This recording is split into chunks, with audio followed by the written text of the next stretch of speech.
Hi everyone. So thank you for tuning in today. Today I'm going to be talking about fear. There is a lot of fear right now going on in the world with the coronavirus and everything that's happening from that in terms of socially distancing to are we going to go on lockdown to what's going to happen in the economy. All of that. So there's a lot of fear that's just out in the world right now. There's a lot of energy that's very fear-based right now. And so I'm going to talk about fear, not only from that perspective with the coronavirus, but just fear in general, because I feel like fear is one of those emotions that we deal with the most in therapy. Anytime a client is about to change, and it could be the best change of their life, fear is going to pop up and it is going to try to keep the client or clients from really moving into that change, right? The fear pops in and says all of these things that are not true. It tells us lies to try to keep us stuck where we are, to keep us in the comfortable.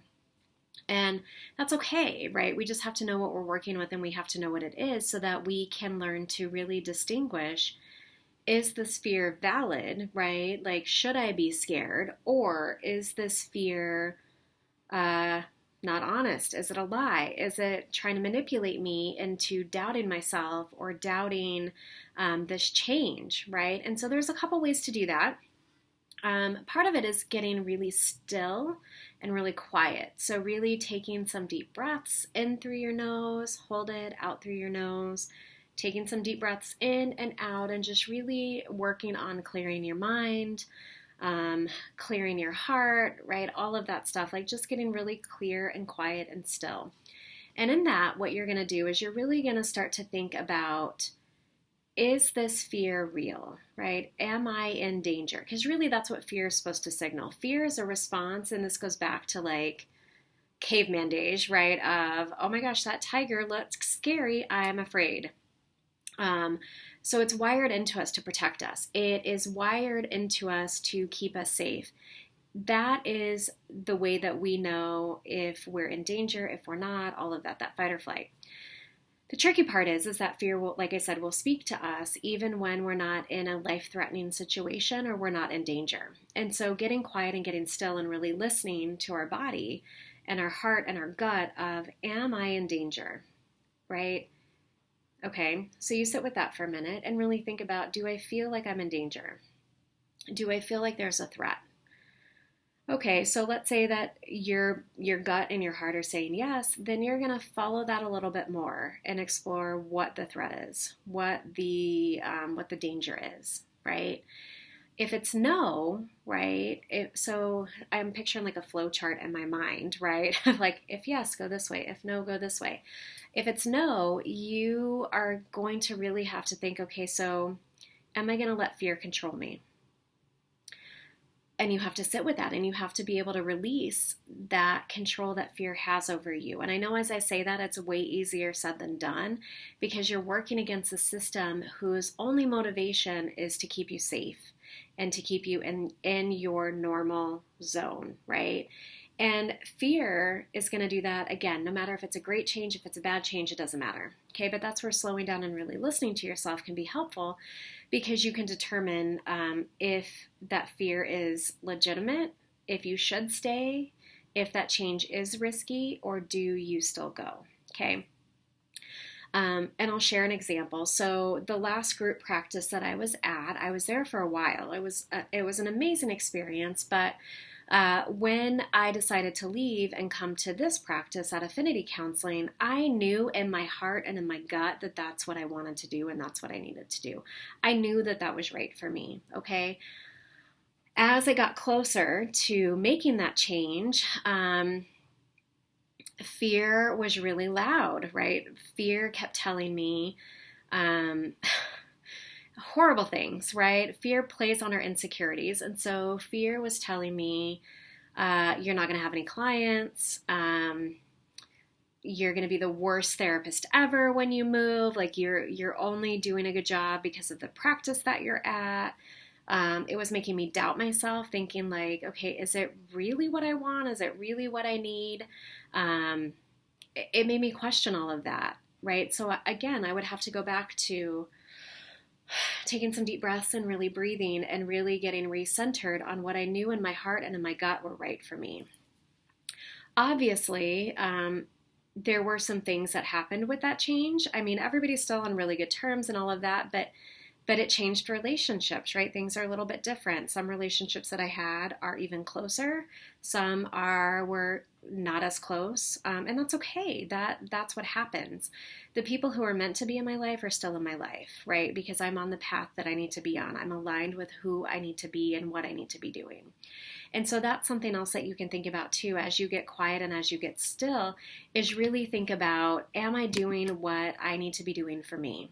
Is this aligned with what my soul and my heart and my gut are wanting and needing? Is this true for me? Is it authentic for me? And know that it's still going to be scary. Any change is still going to be scary, even if it's the best change. I think I've said that so many times on this video. That's okay. I can't say it enough because I really want that to land for you and I want that to integrate and resonate for you. So that's okay. In the world that we're in today with the coronavirus, it's a little bit different because there's so much uncertainty and so much that's out of our control with what we do. So fear might be speaking louder.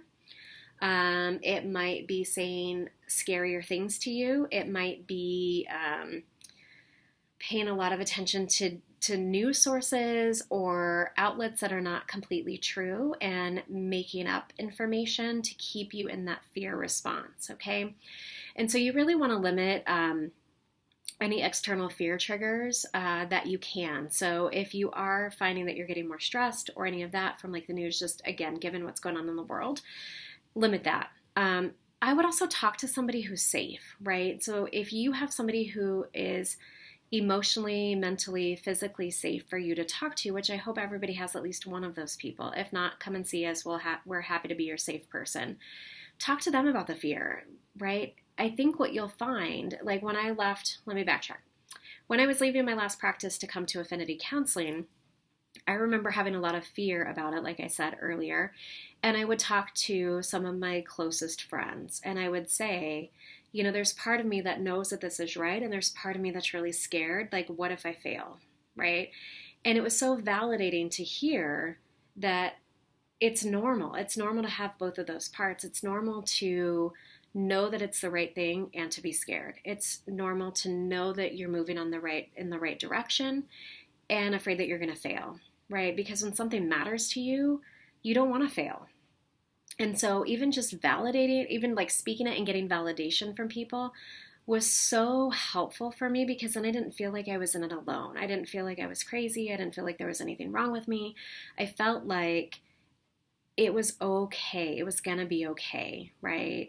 And I trust these other two people. So I knew that if like, let's say I was just like completely delusional and I was ignoring tons of red flags and things like that, I knew that they were going to tell me, right? I knew that they were going to say, you know, Manon, you've lost your marbles, and here's all the reasons why you shouldn't make that change. So it was another external validation that I was doing the right thing. So you can do that too. So whatever that fear is, talk to other people, get their input. For safe people. Safe people are not going to lie to you. They're going to want the best for you. They're going to support you in being authentically you with whatever change that is. So continue to reach out to them and talk to them.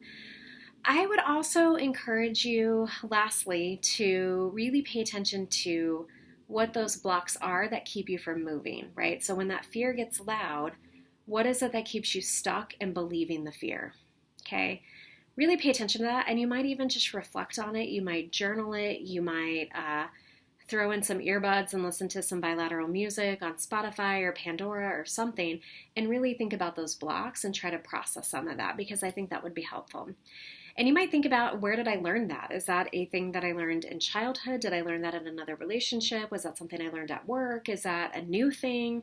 But really trying to understand where and why, I think, helps us dissect it and understand the whole agenda of fear, right? And our blocks, right? Because there is a purpose to all of it, and it all goes back to keeping us safe. Okay? We just want to make sure that you are in control of that and that the fear isn't in control. So I hope that was helpful. If you're struggling with anything, there is a whole group of us here at Affinity Counseling. We would love to help you out and work through that fear so that you can be the you that you want to be, doing life the way that you want to be doing life, whether that's work, if it's relationship, if it's hobbies, if it's how you feel about yourself, any of that stuff. We are here to help. So please don't hesitate to reach out to us. With everything that's going on with the coronavirus, we are doing in-session and office sessions and also virtual. So whatever works for you. Obviously, we're taking that day by day depending on what's happening with the world and health and safety of everybody, because that's most important. But we want to make sure that emotionally and mentally that you are feeling safe and healthy and happy as well. So we're here for you.